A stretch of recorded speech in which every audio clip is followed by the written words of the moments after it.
Galera, diquinha top para vocês que estão ouvindo um barulho quando vocês viram a direção toda para um lado, tá? E no finalzinho, tá? Esse barulho ocorre no finalzinho de você virar o volante, tá? A direção toda para um lado. E você escuta um barulhinho, como se fosse um barulho de uma porta velha, né? Abrindo. Você faz o seguinte, ó. Vem aqui no coxinho e pega tanto de um lado quanto do outro, tá? O esquerdo e o direito. Pega um lubrificante tipo esse aqui, ó. Tem o WD-40, tem esse aqui, ó, 954.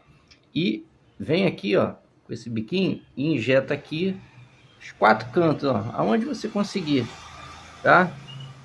E lubrifica essa borracha, tá? É a borracha em atrito com a lataria do carro que faz esse barulho, tá ok? Se inscreva no canal para mais dicas.